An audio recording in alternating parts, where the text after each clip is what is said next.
Football on Off the Ball. With William Hill, you can boost your winnings on every game with new Bet Builder Extra. Only with William Hill. Download the app today. 18 plus gamblingcare.ie. This is News Talk. All right, it's Who You Got with William Hill, the show where we predict football's short-term future. And who do I got? I got two legends of the sports broadcasting game. To my left, I am joined by Shane Monaghan. How are you, Shane? Very good, Colm. How are and things? To my right, well, what's rare is wonderful. It's JD on Who You Got. It's John Duggan. Gentlemen, greetings. Colm and Shane, good morning. Now, Tottenham Hotspur are not on our list today, folks, but we have the man himself in studio, and I just have to get John Duggan's opinion on where it's all going with Ange Postecoglou and Tottenham Hotspur following their 1-0 defeat to Chelsea at Stamford Bridge last night, John. It's going south, Colm, for Ange Postecoglou, sadly, and it's like the freshest baguette. It's that smell, it's that beautiful, the freshest bread you're ever going to have, and the beautiful butter, and oh my God, it's just that beautiful taste. And then that's how it felt. It was the breath of fresh air. It was that cool breeze on such a sunny day, blue skies when Ange came into Spurs, and the way they played, and it's all just gone so stale and so south. And you can see it in his reaction with the interview after with Patrick Davison on Sky. The kind of the defensiveness, the tension with the supporters, which is not a new thing. It was going back to last season when he was losing his reason over Manchester City. Was it coming to the club and whether it would deny Arsenal bounty? So it's Europa League or bust. They got to win the Europa League. There is obviously a route into the Champions League. That is his ace card. That's his last, chips on the table in the casino. Otherwise, he's gone. He has to go because the 16 defeats in the Premier League this season, and when you're looking at all the top players coming back into the team for the game against Chelsea on Thursday and a shadow of what they can be, you'd have to think a Thomas Frank or a Iraola or Marcus Silva type figure could come in and improve these players. I think there are players like Son who've obviously had better days at the club, but Mickey van de Ven is still an excellent defender. They have a lot of young attacking talent, a lot of good young midfielders like Bergvall, and it just seems that there's a disconnect not only between Ange and the fans, but Ange and the dressing room as well. We're about to illustrate last week's results, but just before that final word on Ange Postecoglou, he guarantees a trophy in his second season. If Spurs were to go all the way and win the Europa League, would that be sufficient for Ange to stay for a third season?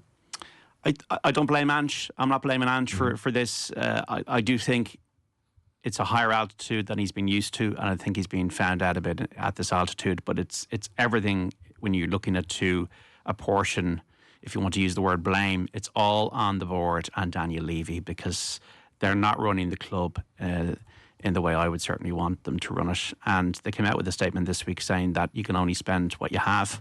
That's all well and good. And they said they spent 700 million quid since the new stadium came into play. That's all well and good. But Ed Woodward burned how much money at Manchester United over the years. So it's not that you did spend, it's how you spend it. How you spend it when it comes to recruitment, which is the most important thing at a football club, and also then attracting the best players by having a good wage structure.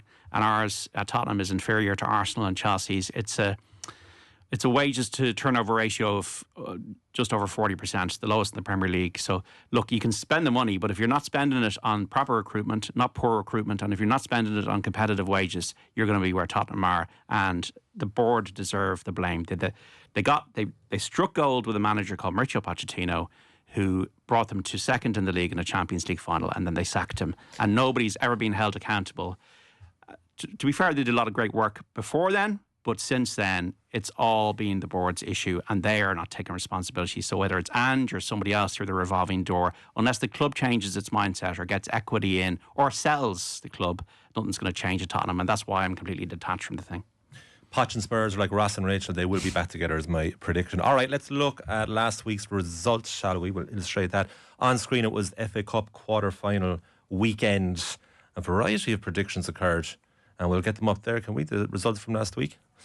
So I personally went for broke with Bournemouth Man City and was very much let down. I had a 4-2 win for City. So John actually had the best week last week. I didn't really, because Stephen with 5 Doyle. points. I was away. I had a personal matter to attend to. So Stephen Doyle, the great commentator, stepped in and did my picks for me, and he did a much better job than I would normally do. He did indeed, right? There was 5 points that Steve won for John. which also included the most outrageous prediction we've had in Who You Got's history, which was Preston 0, Aston Villa 7, Steve-O went for. It didn't transpire, but Aston Villa did win the game, so there was a handy point. Meanwhile, Phil had a good week as well, 4 points, as did the man to my left, Shane, who we've heard very little of so far in the show. I'm dying to hear from you. I'm just keeping quiet here because I know that I'll see the exact standings in a moment, but I've had a very solid season. You know, started off fairly tough. Was third from bottom for a long time, and all of a sudden I found myself, I think, third from top. And you know, things just sometimes come together. They take a bit of time. We've seen with Ange Postecoglou, it doesn't always work out that way. But I've kind of, the cream has risen to the top. We're third from top, you could say. And the way you're talking, you really should be wearing a suit and brown shoes. But I do enjoy it. Like, I think the less thought you put into some of these predictions, the better. You're right. You know, you need to sometimes just throw the dart to the dartboard and go with your gut instinct, which I think a lot of people don't you're do. right. So it's tough. You know. We're going to be joined by David Kellner from William Hill just in a moment, but let's look at the overall standings before we do that to see where everyone's fixed. It is Wilhelm O'Callaghan is still top of the tree with, I think that says 76 points, Shane, does it? Your eyes might be better than mine. 75. And he's 3 points clear of producer extraordinaire Mick, who's on 72. Coming up in third place, Champions League spots, is Shane Hannon. And then John Duggan comes in behind Nathan. Very competitive for you lads. And in the bottom of the table is kind of irrelevant. So we'll talk about the top of the league only. All right, David Kellner from William Hill. You're in the house to talk about the Manchester derby. How are you? I'm very well, thank you. How are you? So, our charity bet that we've gone for, I don't know what you think about this. We have gone for United to score, but City to prevail at Old Trafford with all 3 points.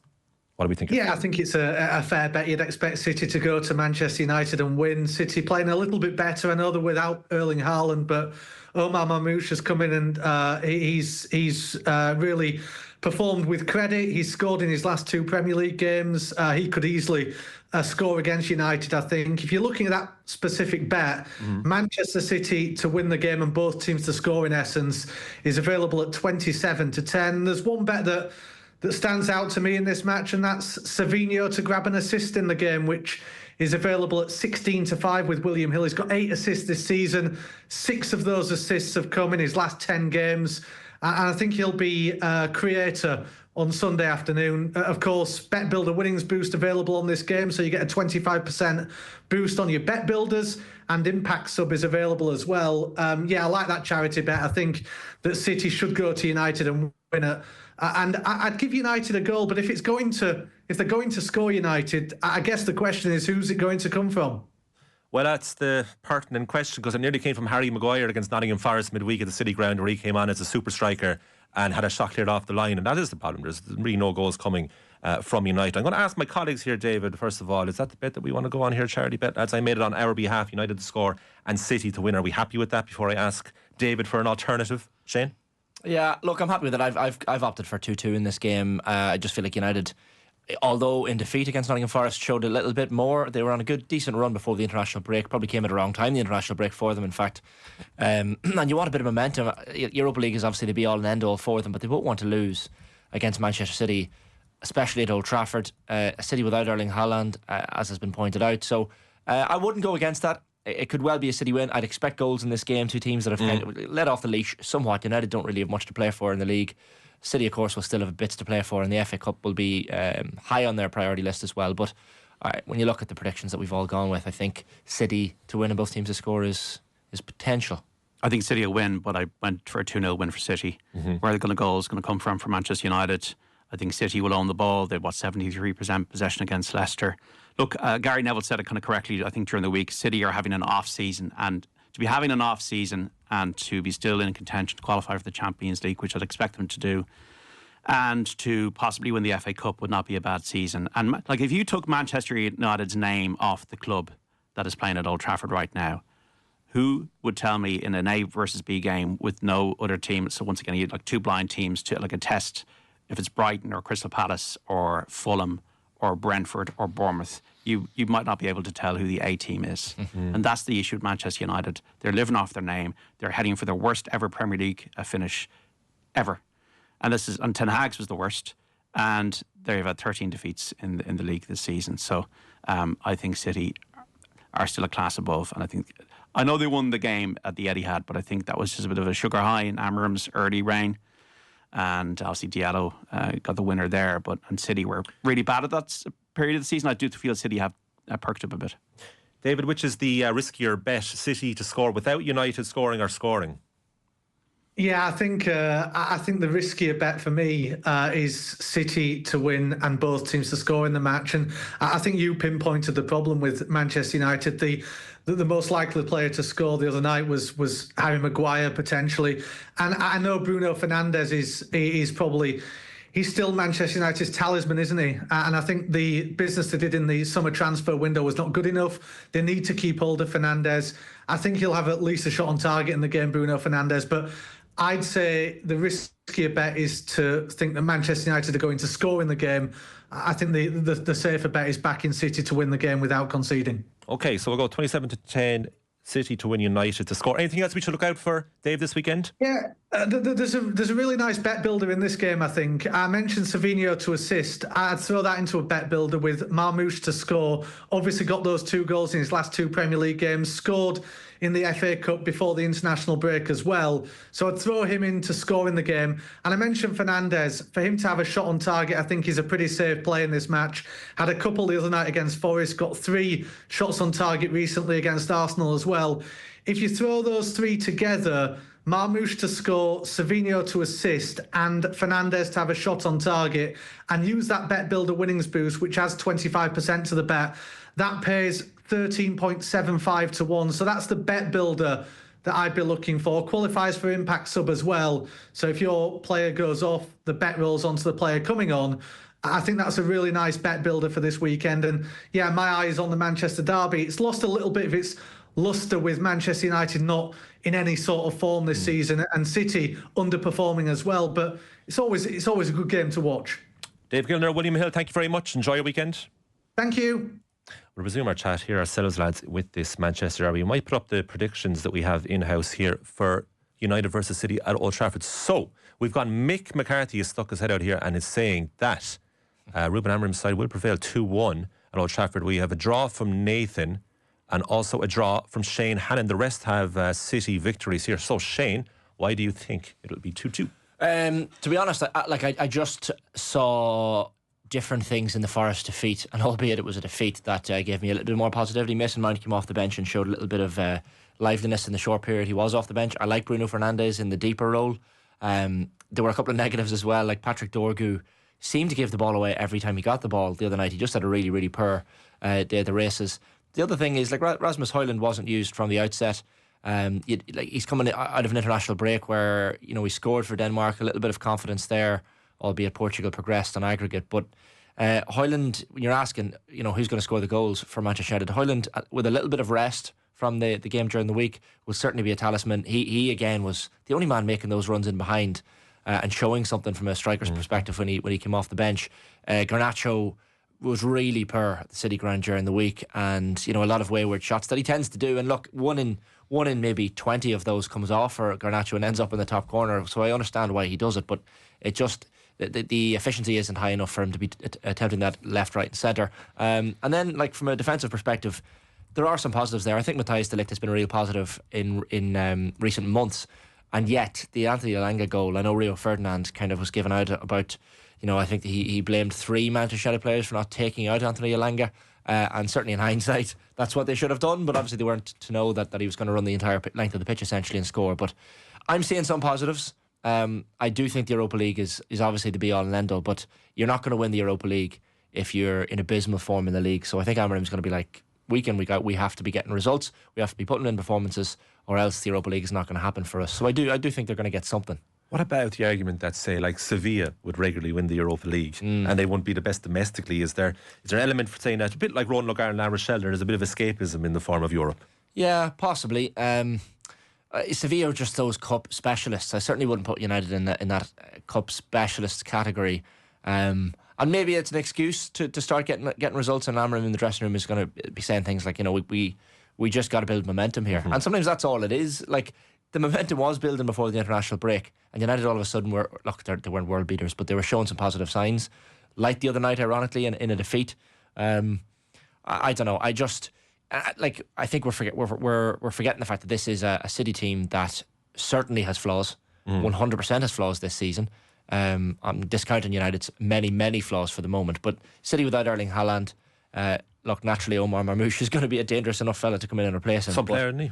He's unbelievable. A very different kind of player, but a man who kind of plays with confidence, and once he's sitting in the back of the net, as he currently is, he's going to be a handful for that United back three. I don't know whether it'll be De Ligt, Maguire, Yoro potentially would be my preference.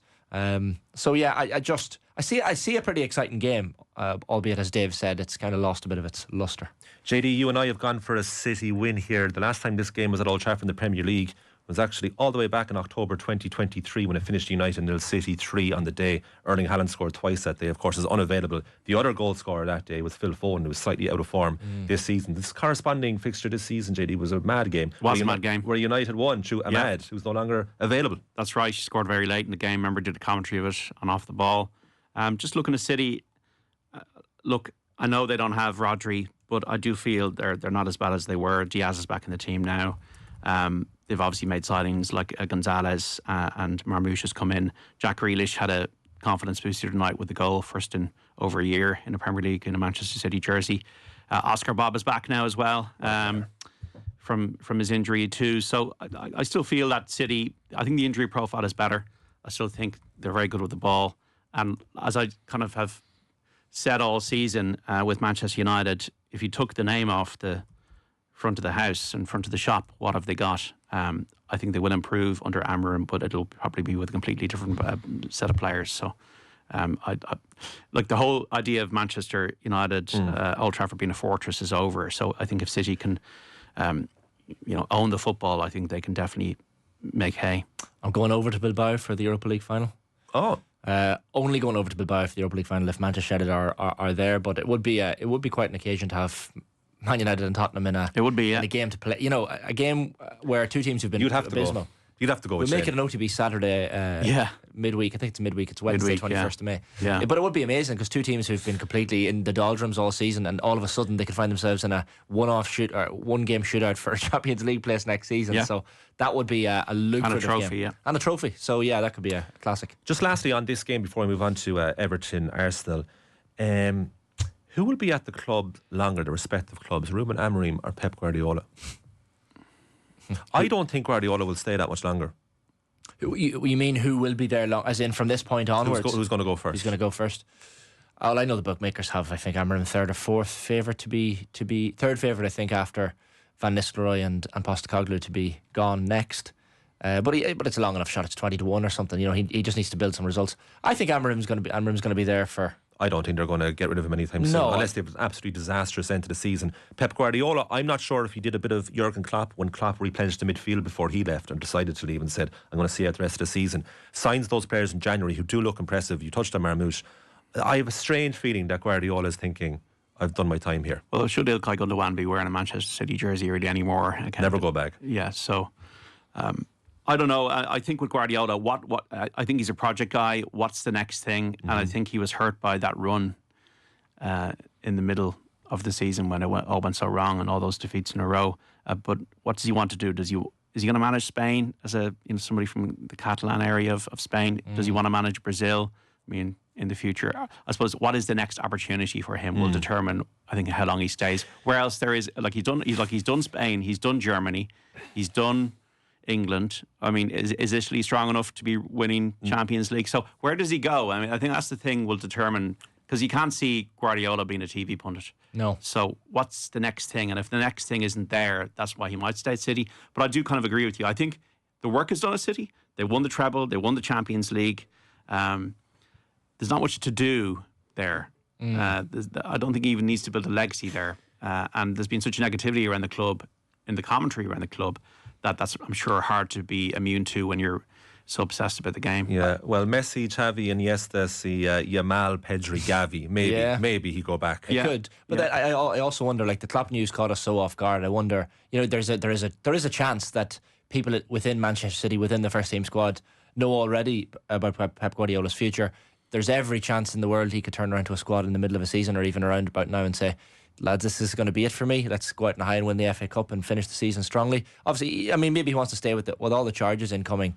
Maybe he feels like it would be a poor time to leave and stick with the club through hard times. But Maybe this is last year, and we just don't know it yet. I think you're onto something about what he would say to lads. I'd say look out for Jack Grealish in this game. Scored his first goal during the week since December 2023, which is hard to believe. We have live commentary of this game, of course, on Newstalk 4:30 p.m. on Sunday. Nathan Murphy joined by Owen Doyle. And before that, Craven Cottage, Fulham versus Liverpool with Stephen Doyle and Brian Kerr. But we'll move on to Goodison Park here. Everton versus Arsenal this weekend in the Premier League. So where are we going here? This is a bit of a mixed bag here. So we're going for a draw. I've gone for a draw, have I? I don't remember saying that at all. 2-2. What else do we have? John has gone for a 1-0 Everton victory. I'm going to get to you about that, John, because Shane, you've gone the opposite, have you? I've gone 2-1 Arsenal. Yeah, bless my eyesight. John, why will David Moyes' side prevail against Mikel Arteta's? Well, I think if you're making predictions, sitting in the halfway house sometimes doesn't work. And I think, look, Everton, I'm just going to go through the stats here. There's 1, 2, 3, 4, 5, 6, 7, 8, 9 games unbeaten in the Premier League before the 1-0 defeat to Liverpool midweek when they could have been ahead at half time. Look, I think Liverpool deserved to win the match. But like, having been to Goodison Park is great on evenings, and it's great for early matches when it's a club where they're up for it and the fans will have that much more of a chance to go. They've got a lot of excitement, the fact that they're going to the new stadium. They're going to be in the Premier League next season. That was never certain in the last few seasons. They're much more organised, even like the likes of Jacob Ryan doing really well. I think Beto's got something about him in the attacking position. Yeah, I think he's definitely got something about him from what I've seen in the last few weeks. And I just think, Arsenal, the title is over.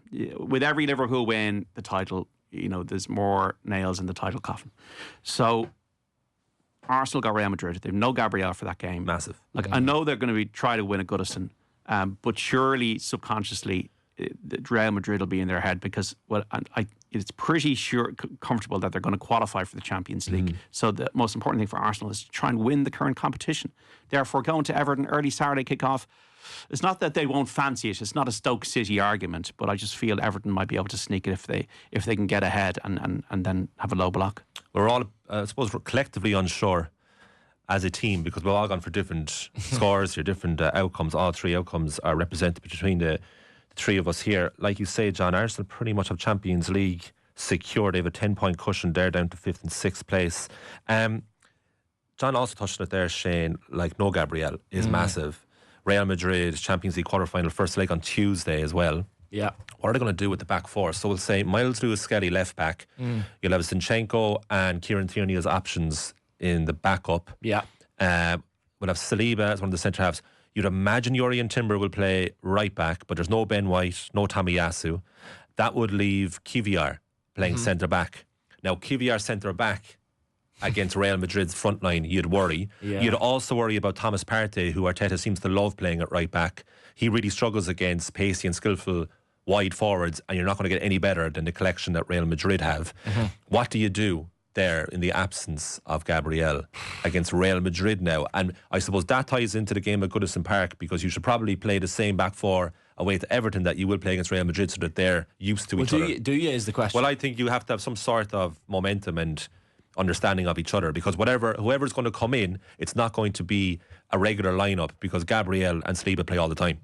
So they have to get used to each other, whoever this is. Yeah, it's a fair point. And look, there's a little bit of a gap. Having the early kick-off on the Saturdays, is a nice advantage for Arsenal ahead of the game on Tuesday, because you wouldn't want a 5:30 game even, or a Sunday afternoon certainly game ahead of Tuesday. And Timber hurt his knee during that Fulham game as well. Will he be back? We'll see. But Gabriel is just such a gaping hole. What about Declan Rice? Well, I think Declan Rice centre half is a serious option.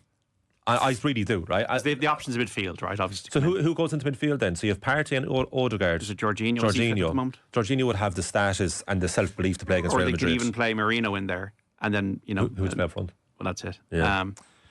You're back four. You're saying Partey, Saliba, Kivior. I'd personally I'd keep everyone as many positions as possible. It's natural. I'd have Timber right back, because I think he's best to deal with Rodrigo, Mbappe and Vinicius. Yeah. I'd have Lewis Skelly left back. I'd have Saliba playing alongside. I'd go Declan Rice. I don't quite trust Kivior, so I put Partey. Jorginho is fit. He was on the bench tonight. I chanced Jorginho as was Kivior. Leandro Trossard came on. So I still like Arsenal's issues are in attack and scoring goals, and Saka's obviously back now, and you'd expect him to play. Whether he plays on Saturday, you'd expect him to play against Real Madrid.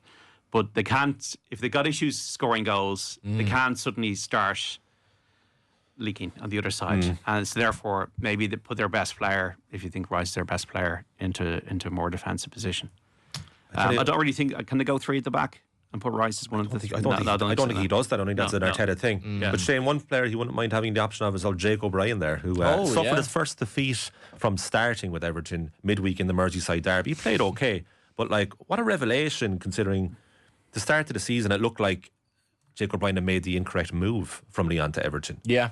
And now he's recognised as a quality Premier League player. I could see him influencing this game. I could see him getting the better of a Leandro Trossard or Gabriel Martinelli on Saturday. Yeah, it's the type of game that you would imagine Jake O'Brien will be licking his lips for. You know, a lot of eyes on it. He's coming off the back of an international break as well, where he, broke into that team certainly for the second game against Bulgaria. And he'll be a key cog of that Irish defence for many years to come, you'd imagine. But like, he's part of an Everton team that, really have nothing essentially. Like, they're 15th, a 14-point lead over the drop zone, so they don't really have to look down. They can't really look up.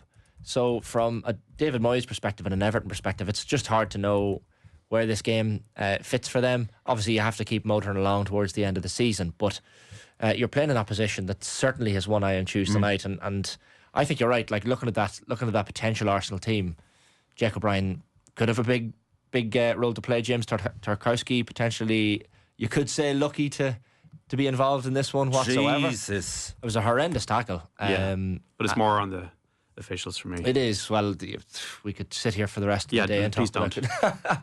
We'll talk about the football, but it's one of those games, like, and even Beto at the other end of the pitch, like, he's just been an unbelievable player to watch in the last few months, and every time he came through on goal for a few games there, you thought he was going to score, and he usually did. So look, I've gone for an Arsenal win. I know it's away from home, but Arsenal have, I think, the last 10 undefeated away from home. They have a very good record away from home. Okay. Finally, in the Premier League this weekend, it's the Martin O'Neill derby. It's Nottingham Forest and Aston Villa. So let's see what we got here. A lot of Villa to start with, including myself. I have a 2-1 victory for the Villains. What do we got? John's the same. He has 2-0 for Aston Villa. And Shane has a clean sweep too. And it's no surprise, lads, because as great as Forest have been this season, most recently against Manchester United, where they were genuinely the superior side.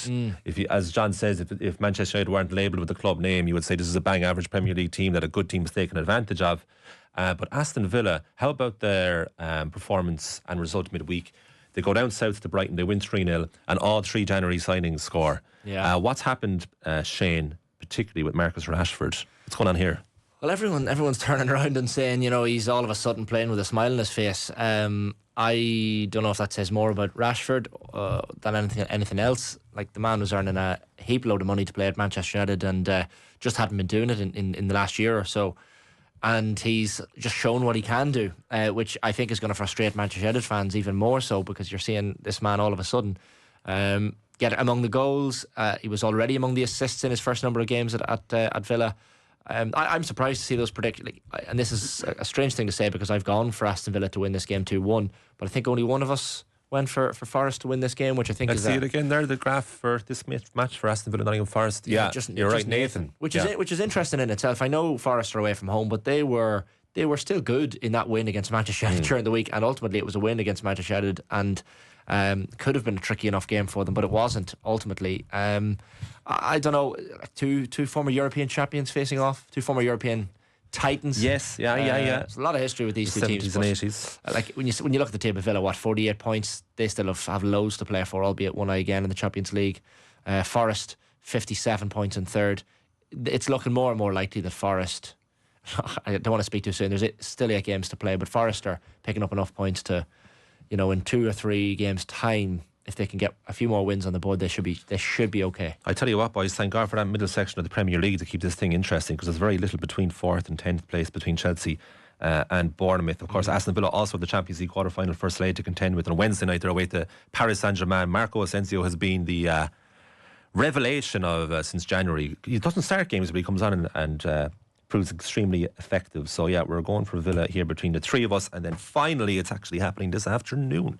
It's Greece versus the Republic of Ireland in the Nations League. Carla Ward's side got humiliated away to Slovenia last time out. They won in Turkey at home to Turkey before that. Let's see what we have here for Greece versus Ireland. It's our final game of the day, and it's extremely mixed here on the board. Everything's been accounted for. I have a 2-0 Greece victory. John has a 1-1 draw, and Shane has a 0-0 draw.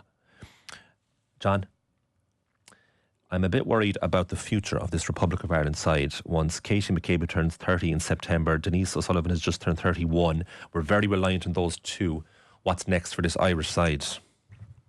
What's next is working out a style of play that'll be effective, because that was the case under Vera Pauw, but obviously there was a disconnect between Vera Pauw and the players, and that ended up in Vera Pauw leaving the role. Eileen Gleeson didn't get us to the Euros, whether it's luck or not luck or whatever, and the players put themselves out there, and it's up now to the management, the new manager and the players to find a style of play that is the most effective. If that means you're putting 10 players behind the ball, obviously we want to play silky football and win matches, but the Slovenia game was a bad result, and I think it's about building a bit of confidence, because confidence must be fragile. You've got, if you go to a World Cup for the first ever time, you're thinking, yeah, the Euros would be much easier to qualify for. We'll build on the momentum of the World Cup, and we'll have a bonanza then in Switzerland for the Euros. That's not happening now. So this is off Broadway completely. And therefore, even though Greece is 35 places below in the rankings, it is a dangerous week. And it's a case of building a bit more confidence, and for Carla Ward to find out the best way for us to play. Just in case that catches people, that game is at 3 p.m. this afternoon, Friday, Greece versus Ireland. Just finally, before we wrap, Shane, on Ireland, Katie McCabe, where do you play her? What position do you prefer her with an Irish jersey? And we know where she plays for Arsenal, we know where she excels. Is that where she should be for That's Ireland? That's where you put her. Yeah. You don't try and shoehorn her into a central area, which is what happened against Slovenia. And the number 10, it sounds great on paper, putting Katie and Denise O'Sullivan up further up the pitch, but it just didn't work. The Slovenia game is going to be in the back of a lot of people's minds heading into this game this afternoon, and I think that probably gauges on the predictions we've given there, because we said they're 30 odd positions ahead of them in the rankings, albeit those predictions are so split. But you put Katie McCabe on the left, you just, as long as she's on that left side, you don't try and mess with the thing. You play her where she plays well at club level, where she's used to playing, and it's as simple as that. The age profile thing does scare me as well. Like when you see some of those players, but then you're going to get that, and teams have to rebuild. They've had so many retirements in recent years. There's going to be more to come, but you just need to start picking up results. And I like Carla Ward. I think she speaks really well in her press conferences, and I'm maybe not as concerned medium term as you are, but you need to be winning these types of games. Like Greece, albeit away from home, you have to be winning this game 2 or 3-0. I'm not just sure it's going to happen this afternoon. Shane Hannon and John Duggan, thank you for telling me who you got with William Hill. Football on Off the Ball. With William Hill, you can boost your winnings on every game with new Bet Builder Extra. Only with William Hill. Download the app today. 18+, gamblingcare.ie. This is News Talk.